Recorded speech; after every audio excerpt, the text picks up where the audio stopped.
Welcome to your cozy corner of calm. Here, you'll find gentle stories and the soothing sound of rain, created to help you unwind, ease your thoughts, and drift peacefully into sleep. If this space brings you comfort, consider subscribing so you'll always have a quiet place to return to. Now, make yourself comfortable, close your eyes, and let tonight's story carry you gently into rest. "Good morning, Miss Lovell," said the young man, in the free manner usual with him toward pretty and inexperienced country girls. Agatha Paulin, the maiden addressed, instantly perceived how the mistake had arisen. Miss Lovell was the owner of a blue autumn wrapper, exceptionally gay for a village, and Agatha, in a spirit of emulation rather than originality, had purchased a similarly enviable article for herself, which she wore today for the first time. It may be mentioned that the two young women had ridden together from their homes to Maiden Newton on this foggy September morning, Agatha prolonging her journey thence to Weymouth by train, and leaving her acquaintance at the former place. The remark was made to her on Weymouth Esplanade. Agatha was now about to reply very naturally, "I am not Miss Lovell," and she went so far as to turn up her face to him for the purpose, when he added, "I've been hoping to meet you. I have heard of your, well, I must say it, beauty, long ago, though I only came to Beaminster yesterday." Agatha bowed.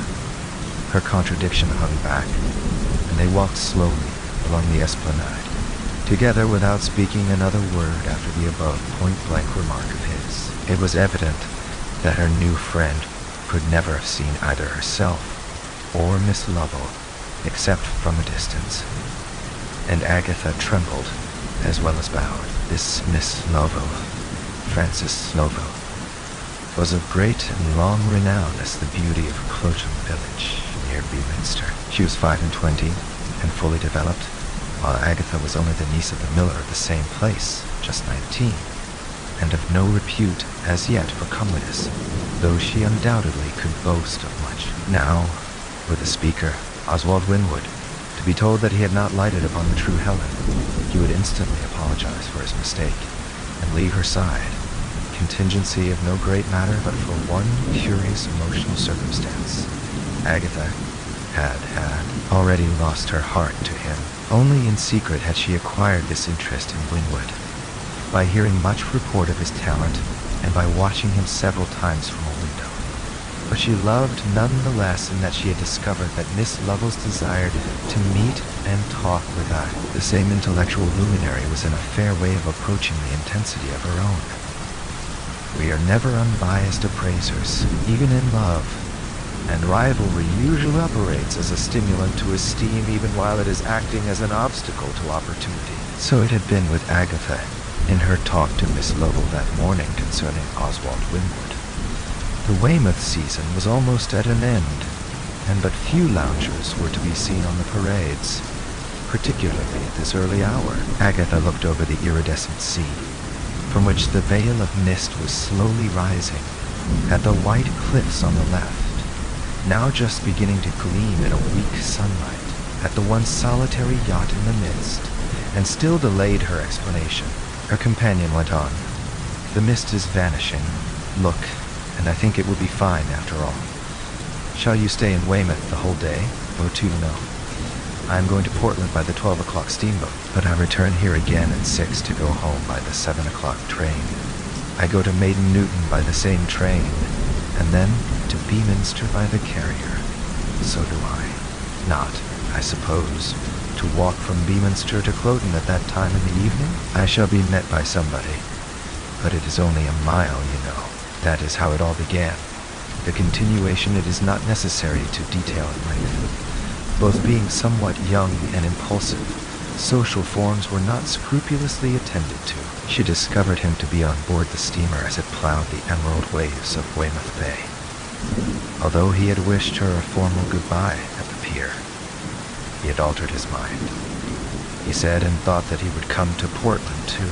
They returned by the same boat, walked the velvet sands till the train started, and entered a carriage together. All this time, in the midst of her happiness, Agatha's conscience was somber with guiltiness at not having yet told him of his mistake. It was true that he had not more than once or twice called her by Miss Lovell's name since the first reading in the morning, but he certainly was still under the impression that she was Frances Lovell. Yet she perceived that though he had been led to her by another's name, it was her own proper person that he was so rapidly getting to love, and Agatha's feminine insight suggested blissfully to her that the face belonging to the name would after this encounter have no power to drag him away from the face of the day's romance.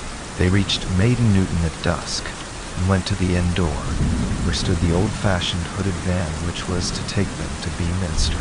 It was on the point of starting, and when they had mounted in front, the old man at once drove up the long hill leading out of the village. "This has been a charming experience to me, Miss Lovell," Oswald said, as they sat side by side. Accidental meetings have a way of making themselves pleasant when contrived ones quite fail to do it. Ilwa-3, it was absolutely necessary to confess this time, though all her bliss were at once destroyed. "I am not really Miss Lovell," she faltered. "What? Not the young lady? And are you really not Frances Lovell?" he exclaimed in surprise. "I have wanted so to tell you of your mistake. Indeed I have. All day. But I couldn't. It is so wicked and wrong of me. I'm only poor Agatha Pollen at the mill. But why couldn't you tell me?" "Because I was afraid that if I did, you would go away from me and not care for me anymore. And I love you so dearly." The carrier being on foot beside the horse, the van being so dark, and Oswald's feelings being rather warm, he could not for his life avoid kissing her there and then. "Well," he said, "it doesn't matter. You are yourself anyhow. It is you I like, and nobody else in the world. Not the name.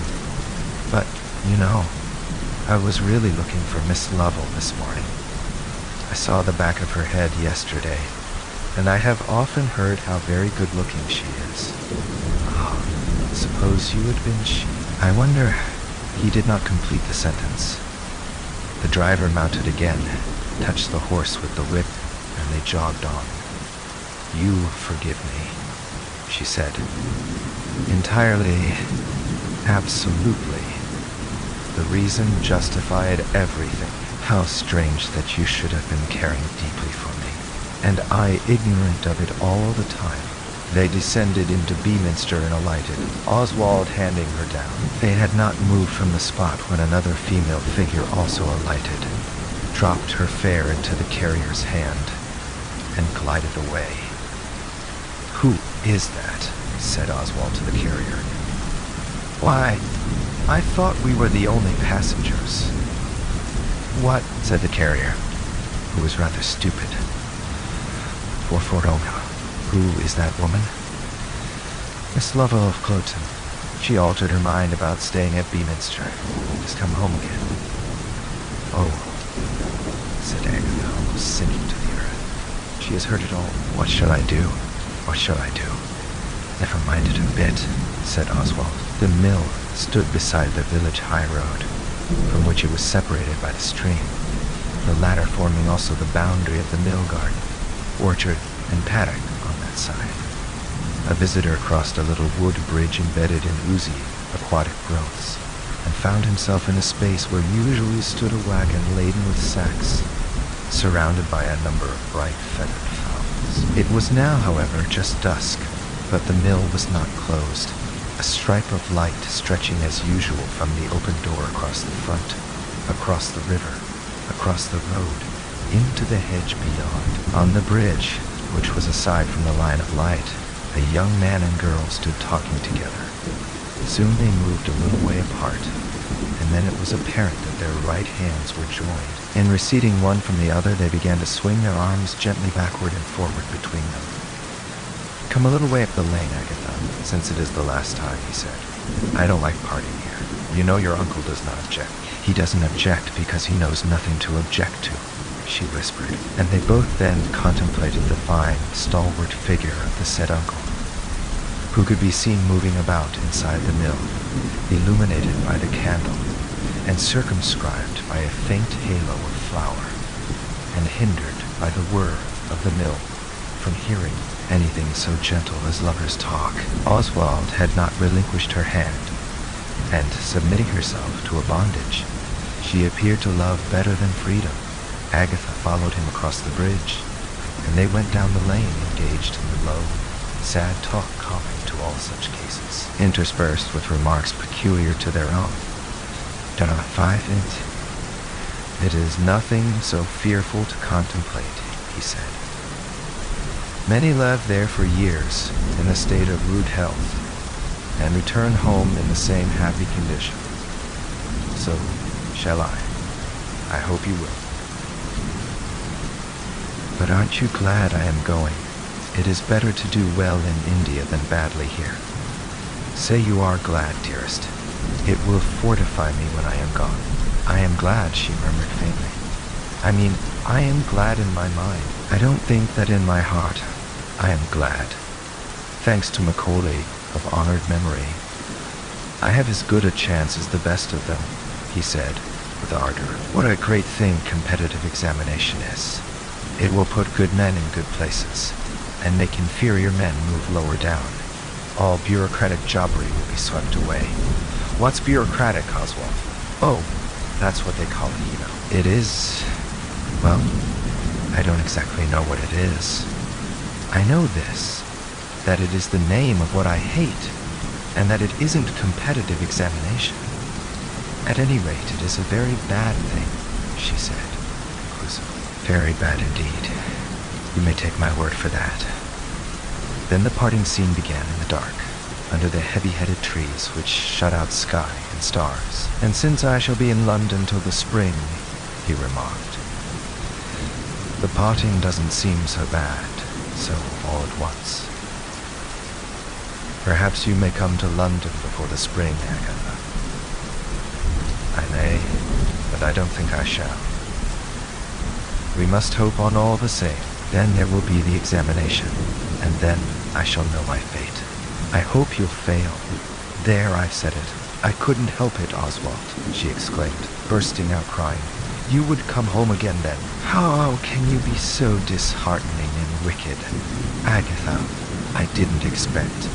No, I don't wish it. I wish you to be best, Tom. Very, very best," she said. "I didn't mean the other. Indeed, dear Oswald, I didn't. And will you be sure to come to me when you are rich? Sure to come? On 6, if I'm on this earth, I'll come home and marry you." And then followed the goodbye. 3, in the spring came the examination. One morning, a newspaper directed by Oswald was placed in her hands, and she opened it to find it was a copy of the Times. In the middle of the sheet, in the most conspicuous place, in the excellent neighborhood of the leading articles, was a list of names, and the first on the list was Oswald Winwood. Attached to his name, as showing where he was educated, was the simple title of some obscure little academy, while underneath came public school and college men in shoals. Such a case occurs sometimes, and it occurred then. How Agatha clapped her hands, for her selfish wish to have him in England at any price, even that of failure, had been but a paroxysm of the wretched party, and was now quite extinct. Circumstances combined to hinder another meeting between them before his departure, and accordingly, making up her mind to the inevitable in a way which would have done honor to an older head, she fixed her mental vision on that sunlit future, far away, yet always nearing, and contemplated its probabilities with a firm hope. At length he had arrived in India, and now Agatha had only to work and wait, and the former made the latter more easy. In her spare hours she would wander about the river brinks, and into the coppices, and there weave thoughts of him by processes that young women understand so well. She kept a diary, and in this, since there were few events to chronicle in her daily life, she sketched the changes of the landscape, noted the arrival and departure of birds of passage, the times of storms and foul weather, all which information being mixed up with her life and taking color from it. She sent us scraps in her letters to him, deriving most of her enjoyment in contemplating his. Oswald, on his part, corresponded very regularly, knowing the days of the Indian mail. She would go at such times to meet the postman in early morning, and to her unvarying inquiry a letter for me? It was seldom indeed that there came a disappointing answer. Thus the season passed, and Oswald told her he should be a judge some day, with many other details, which, in her mind, were viewed chiefly in their bearing on the grand consummation, that he was to come home and marry her. Meanwhile, as the girl grew older and more womanly, the woman whose name she had once stolen for a day grew more of an old maid, and showed symptoms of fading. One day Agatha's uncle, who, though still a handsome man in the prime of his life, was a widower with 4 children, to whom she acted the part of eldest sister, told Agatha that Francis' lover was about to become his second wife. Well, said Agatha, and thought, what an end for a beauty, and yet it was all reasonable enough, notwithstanding that Miss Lovell might have looked a little higher. Agatha knew that this step would produce great alterations in the small household of Cloten Mill, and the idea of having as aunt and ruler the woman to whom she was in some sense indebted for a lover affected Agatha with a slight thrill of dread. Yet nothing had ever been spoken between the 2 women to show that Francis had heard, much less resented, the explanation in the van on that night of the return from Weymouth. Oh, on a certain day old Farmer Lovell called. He was of the same family as Francis, though their relationship was distant. A considerable business in corn had been done from time to time between miller and farmer, but the latter had seldom called at Pauline's house. He was a bachelor, or he would probably never have appeared in this history, and he was mostly full of a boyish merriment rare in one of his years. Today his business with the miller had been so imperative as to bring him in person, and it was evident from their talk in the mill that the matter was payment. Perhaps 10 minutes had been spent in serious converse when the old farmer turned away from the door, and without saying good morning, went toward the bridge. This was unusual for a man of his temperament. He was an old man, really, and fairly old, 65 years of age at least. He was not exactly feeble, but he found a stick useful when walking in a high wind. His eyes were not yet bleared, but in their corners was occasionally a moisture like majolica glaze, entirely absent in youth. His face was not shriveled, but there were unmistakable puckers in some places, and hence the old gentleman, unmarried, substantial, and cheery as he was not doted on by the young girls of Cloten, as he had been by their mothers in former time. Each year his breast impended a little further over his toes, and his chin a little further over his breast, and in proportion as he turned down his nose to earth, did pretty females turn up theirs at him. They might have liked him as a friend had he not shown the abnormal wish to be regarded as a lover. To Agatha Pollen, this aged youth was positively distasteful. It happened that at the hour of Mr. Lovell's visit, Agatha was bending over the pool at the mill head, sousing some white fabric in the water. She was quite unconscious of the farmer's presence near her, and continued dipping and rinsing in the idlest phase possible to industry, until she remained quite still, holding the article under the water and looking at her own reflection within it. The river, though gliding slowly, was yet so smooth that to the old man on the bridge she existed in duplicate. The pouting mouth, the little nose, the frizzed hair, the bit of blue ribbon, as they existed over the surface, being but a degree more distinct than the same features beneath. What a pretty maid, said the old man to himself. He walked up the margin of the stream and stood beside her. "Eto," said Agatha, starting with surprise. In her flurry, she relinquished the article she had been rinsing, which slowly turned over and sank deeper, and made toward the hatch of the mill wheel. "There!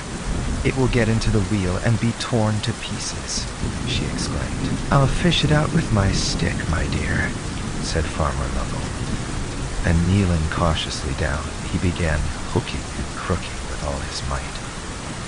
What thing is it of much value? Yes, it is my best one, she said involuntarily. What is the it? Only something. A piece of linen. Just then the farmer hooked the endangered article, and dragging it out, held it high on his walking stick, dripping but safe. Why, it is a chemise, he said. The girl looked red, and instead of taking it from the end of the stick, turned away.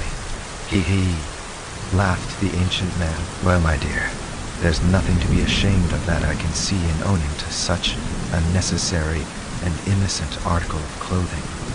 There, I'll put it on the grass for you, and you shall take it when I am gone. Then Farmer Lovell retired, lifting his fingers privately to express amazement on a small scale, and murmuring, "Nice young thing. Well, to be sure. Yes, a nice child. Young woman, rather indeed. A marriageable woman, come to that. Of course she is." The doting old person thought of the young one all this day in a way that the young one did not think of him. He thought so much about her that in the evening, instead of going to bed, he hobbled privately out by the back door into the moonlight, crossed a field or two, and stood in the lane, looking at the mill, not more in the hope of getting a glimpse of the attractive girl inside than for the pleasure of realizing that she was there. A light moved within, came nearer, and ascended. The staircase window was large, and he saw his goddess going up with a candle in her hand. This was indeed worth coming for. He feared he was seen by her as well, yet hoped otherwise in the interests of his passion, for she came and drew down the window blind, completely shutting out his gaze. The light vanished from this part and reappeared in a window a little further on. Wolnheim the lover drew nearer. This, then, was her bedroom. He rested vigorously upon his stick, and straightening his back nearly to a perpendicular, turned up his amorous face. She came to the window, paused, then opened it. Bless its dearie, eerie heart, it is going to speak to me, said the old man, moistening his lips, resting still more desperately upon his stick, and straightening himself yet an inch taller. She saw me then. Agatha, however, made no sign. She was bent on a far different purpose. In a box on her windowsill was a row of mignonette, which had been sadly neglected since her lover's departure, and she began to water it, as if inspired by a sudden recollection of its condition. She poured from her water jug slowly along the plants, and then, to her astonishment, discerned her elderly friend below. "A rude old thing," she murmured, directing the spout of the jug over the edge of the box, and looking in another direction that it might appear to be an accident. She allowed the stream to spatter down upon her admirer's face, neck, and shoulders, causing him to beat it quickly. "Retreat!" Then Agatha serenely closed the window and drew down that blind also. Ah, she did not see me. It was evident she did not, and I was mistaken, said the trembling farmer, hastily wiping his face and mopping out the rills trickling down within his shirt collar as far as he could get at them, which was by no means to their termination. A pretty creature, and so innocent too, watering her flowers. How like a girl who is fond of flowers. I wish she had spoken, and I wish I was younger. Yes, I know what I'd do with the little mouse. And the old gentleman tapped emotionally upon the ground with his stick. "V. Agatha, I suppose you have heard the news from somebody else by this time," said her Uncle Humphrey some 2 or 3 weeks later. "I mean, what Farmer Lovell has been talking to me about." "No, indeed," said Agatha. 10:10. He wants to marry ye if you be willing." "Oh, I never," said Agatha with dismay. "That old man, old, he's hale and hearty. And what's more, a man very well to do. He'll make you a comfortable home, and dress ye up like a doll. And I'm sure you'll like that.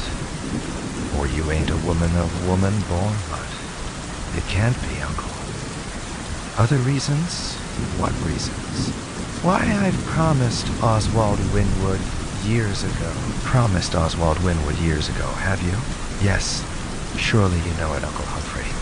And we write to one another regularly. Well, I can just call to mind that ye are always scribbling and getting letters from somewhere. Let me see. Where is he now? I quite forget. In India still. Is it possible that you don't know about him? And what a great man he's getting?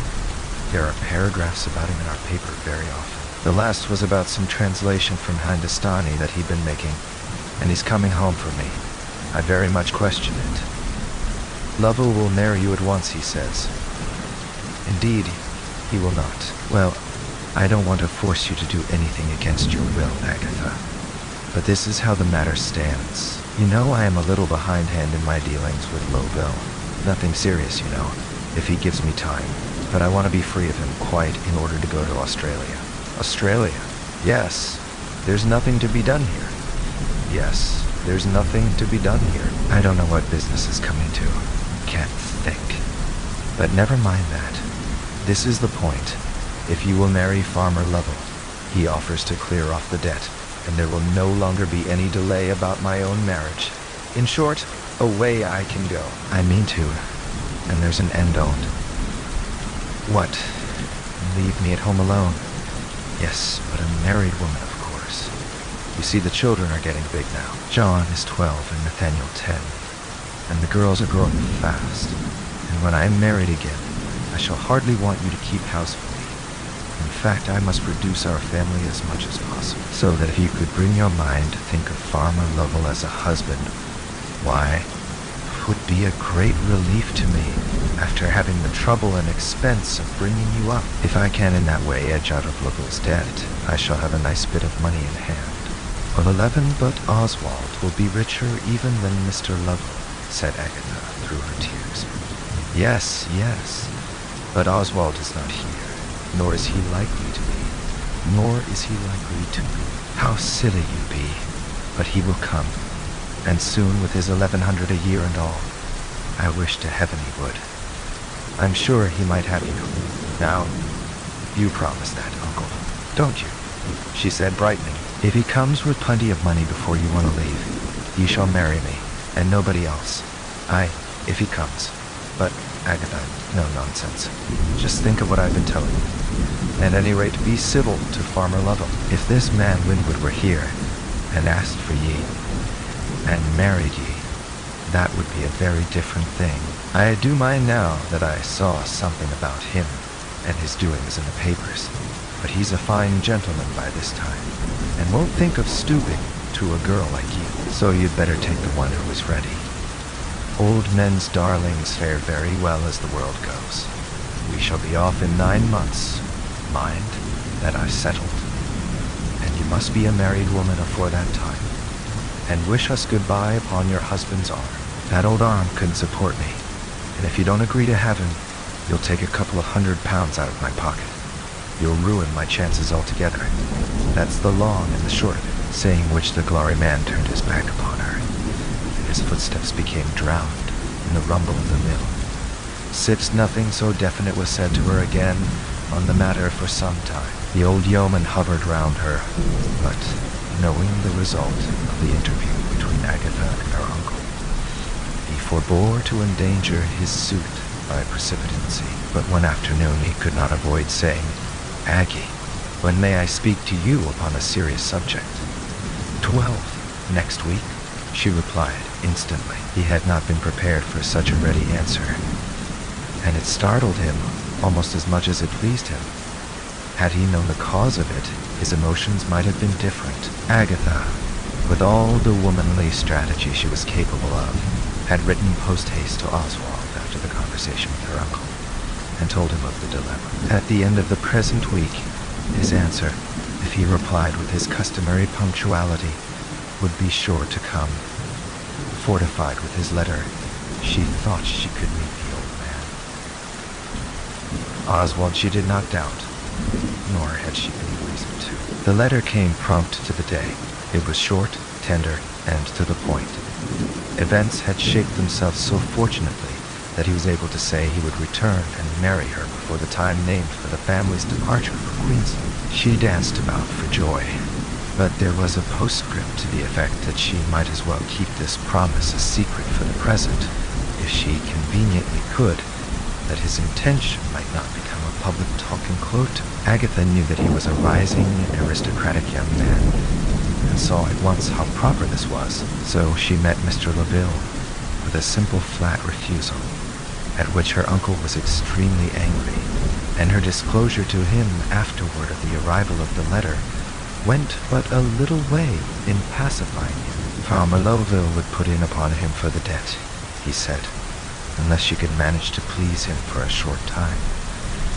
I don't want to please him, said Agatha. It is wrong to encourage him, if I don't mean it. Will you behave toward him as the parson advises you? The parson, that was a new idea, and from her uncle, unexpected. I will agree to what Mr. Davids advises about my mere daily behavior before Oswald comes.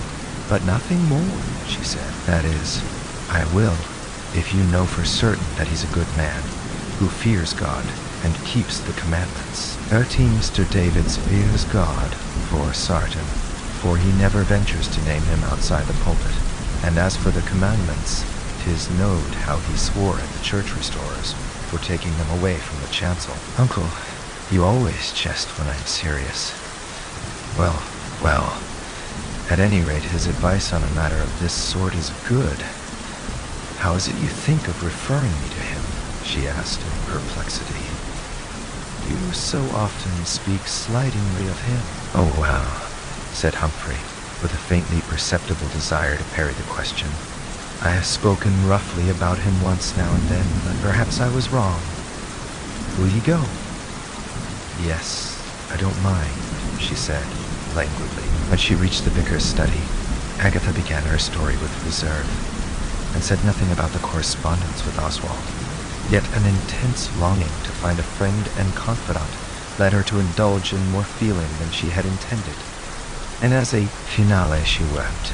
The genial incumbent, however, remained quite cool, the secret being that his heart was involved a little in another direction, one, perhaps, not quite in harmony with Agatha's interests, which, more anon. So the difficulty is, he said to her, how to behave in this trying time of waiting for Mr. Winwood, that you may please parties all round and give offense to none. Yes, sir, that's it, sobbed Agatha, wondering how he could have realized her position so readily. And Uncle wants to go to Australia. One thing is certain, said the vicar. You must not hurt the feelings of Mr. Lovell, wonderfully sensitive man, a man I respect much as a godly doer. Do you, sir? I do. His earnestness is remarkable. Yes, in courting. The cue is, treat Mr. Lovell gently as a babe. Love opposed, especially an old man's, gets all the stronger. It is your policy to give him seeming encouragement, and so let his feelings expend themselves and die away. Well, 14, how am I to advise is so easy. Not by acting untruthfully, of course. You say your lover is sure to come back before your uncle leaves England. I know he will. Then pacify old Mr. Lovell in this way. Tell him you'll marry him when your uncle wants to go, if Winwood doesn't come for you before that time. That will quite content Mr. Laville, for he doesn't in the least expect Oswald to return, and you'll see that his persecution will cease at once. Yes, I'll agree to it, said Agatha promptly. Mr. Davids had refrained from adding that neither did he expect Oswald to come, and hence his advice. Agatha, on her part, too refrained from stating the good reasons she had for the contrary expectation, and hence her assent. Without the last letter, perhaps even her faith would hardly have been bold enough to allow this palpable driving of her into a corner. It would be as well to write Mr. Laville a little note, saying you agree to what I have advised, said the parson evasively. I don't like writing. There's no harm. If Mr. Winwood doesn't come, I'll marry you, or Mr. Laville will be content. Thinking Oswald will not come, you will be content, knowing he will come.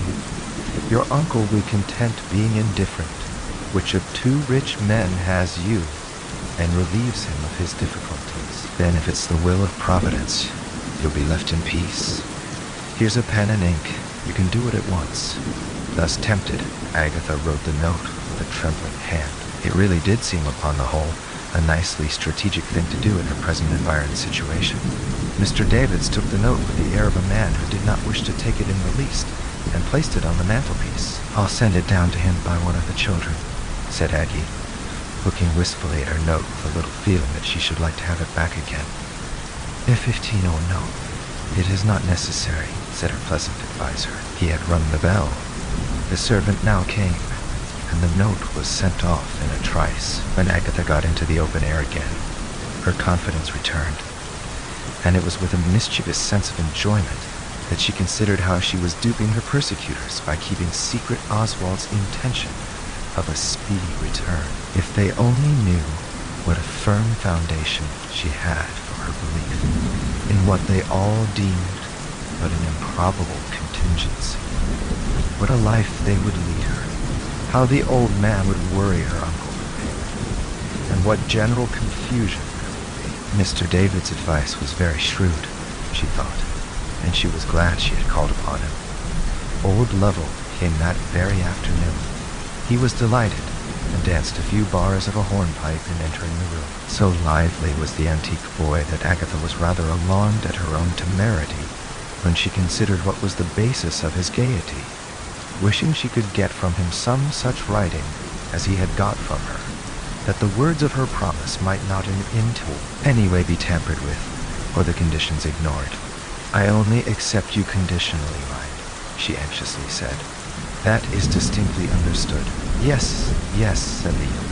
"I am not so young as I was, little dear, and beggars mustn't be choosers. With my rata to say, dear, shall it be the 1st of November? It will really never be.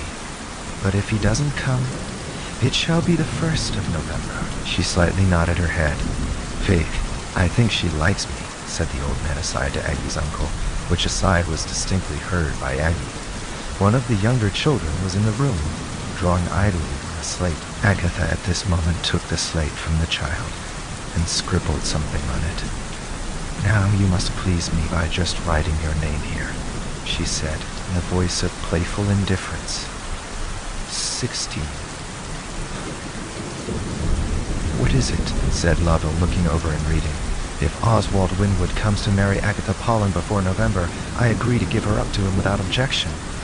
"Well, that is cool for a young lady under 6 feet, upon my word." He! He passed the slate to the miller, who read the writing and passed it back again. "Sign, just in courtesy," she coaxed. "I don't see why. I do it to test your faith in me, and now I find you have none. Don't you think I should have rubbed it out instantly?" "Ah, perhaps I can be obstinate too." He wrote his name then. "Now I have done it, and shown my faith," he said, and at once raised his fingers as if to rub it out again. But with hands that moved like lightning, she snatched up the slate, flew upstairs, locked it in her box, and came down again. "Souls of men, that's sharp practice," said the old gentleman. "Oh, it is only a whim, a mere memorandum," said she. "You had my promise, but I had not yours." "I wants my slate," cried the child.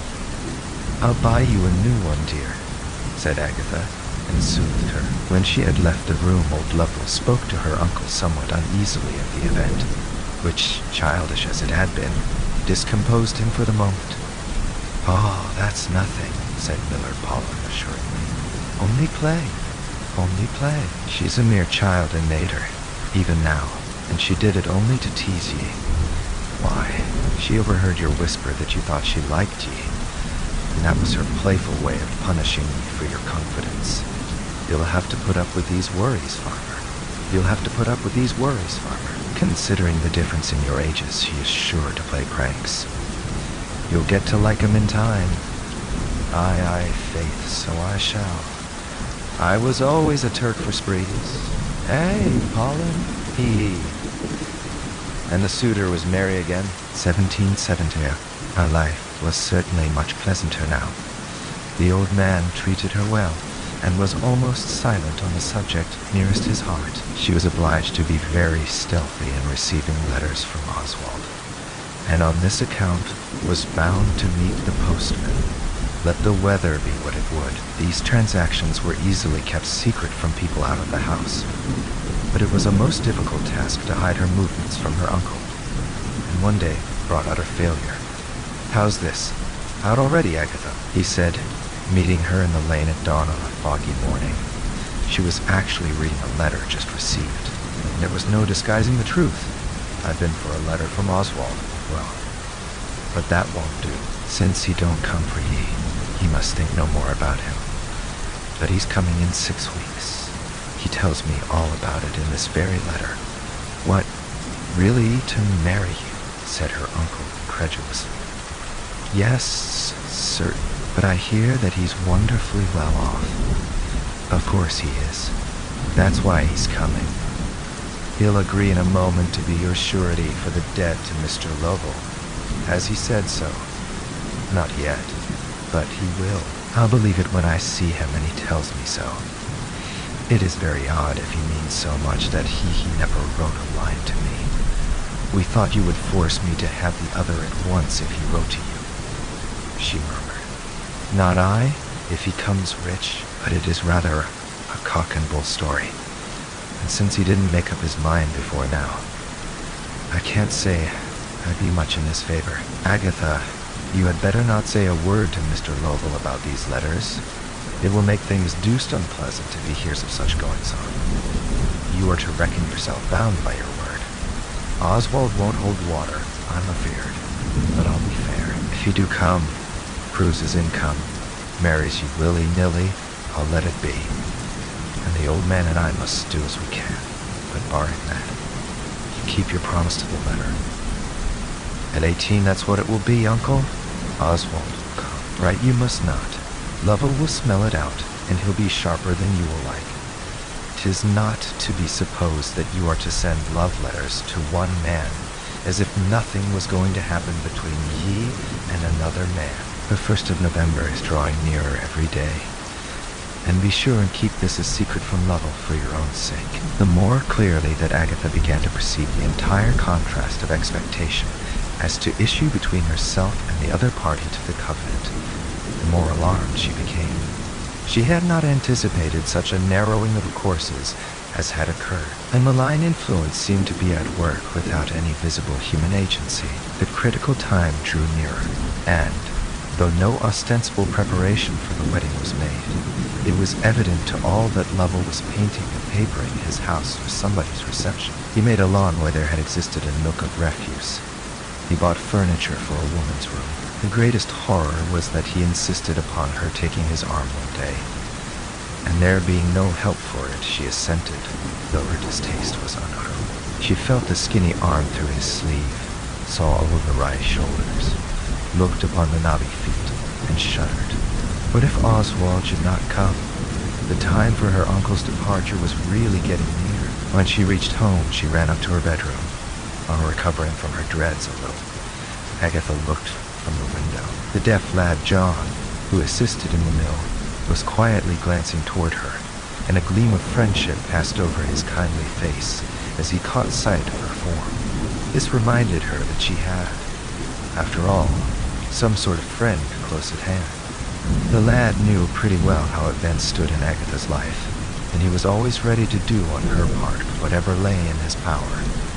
Agatha felt stronger and resolved to bear up. And 1908, heavens, how anxious she was. It actually wanted only 10 days to the 1st of November, and no new letter had come from Oswald.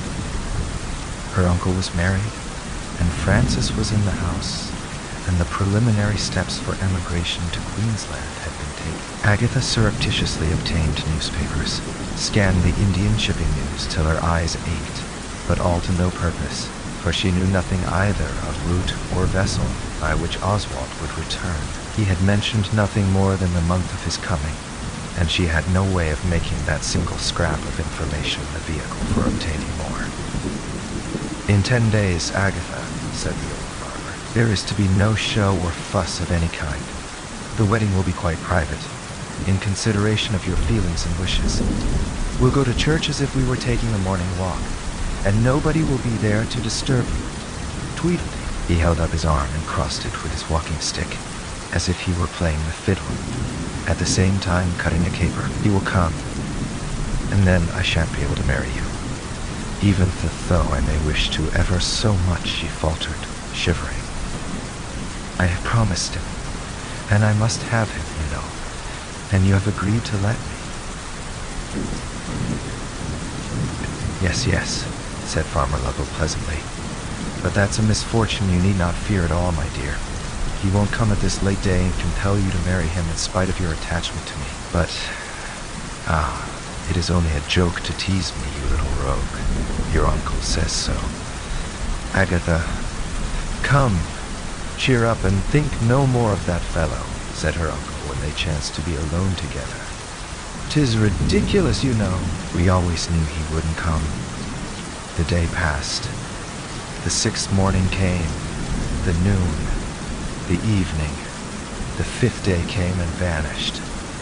Still no sound of Oswald. His friends now lived in London, and there was not a soul in the parish, save herself, that he corresponded with, or one to whom she could apply in such a delicate matter as this. 20 calmed. It was the evening before her wedding day, and she was standing alone in the gloom of her bedchamber, looking out on the plot in front of the mill. She saw a white figure moving below, and knew him to be the deaf miller lad, her friend.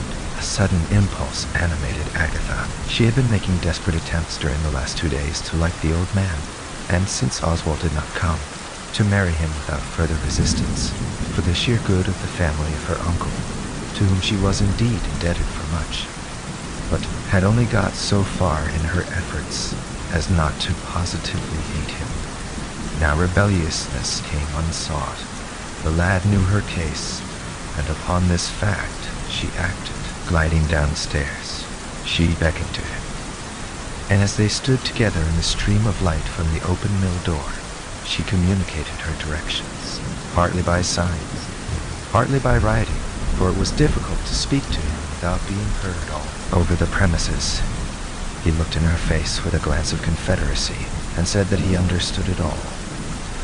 Upon this they parted. The old man was at her house that evening, and when she withdrew wished her goodbye for the present with a dozen smiles of meaning.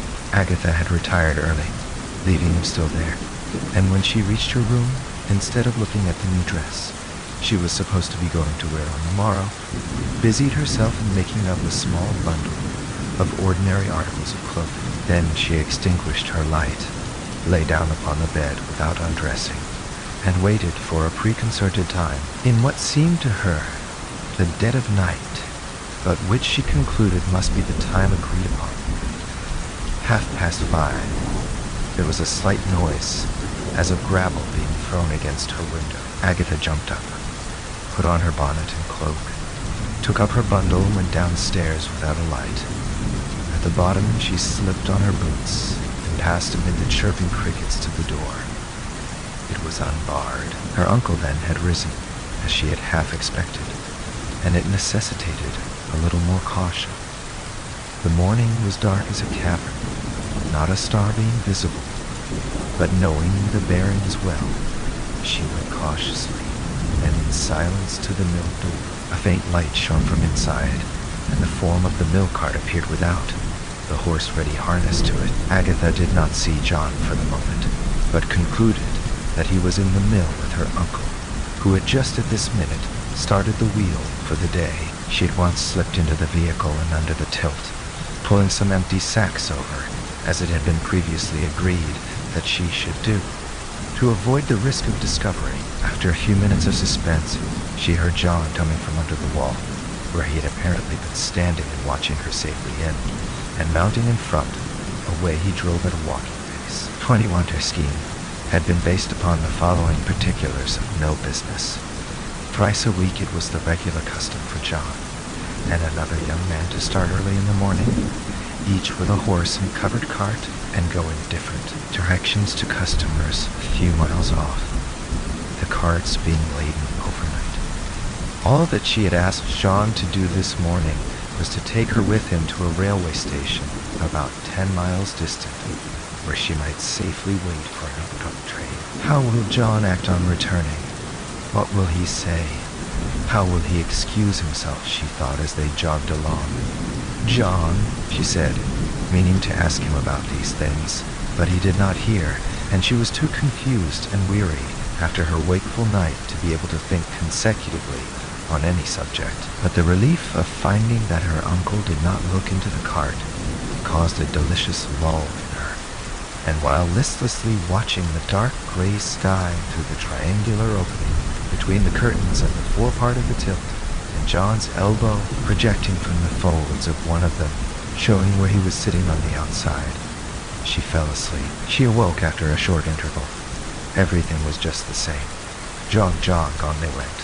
There was the dim slit between the curtains in front, and after slightly wondering that John had not troubled himself to see that she was comfortable, she was comfortable, dozed again. Thus Agatha remained until she had a clear consciousness of the stopping of the cart. It aroused her, and looking at once through a small opening at the back, she perceived in the dim dawn that they were turning right about.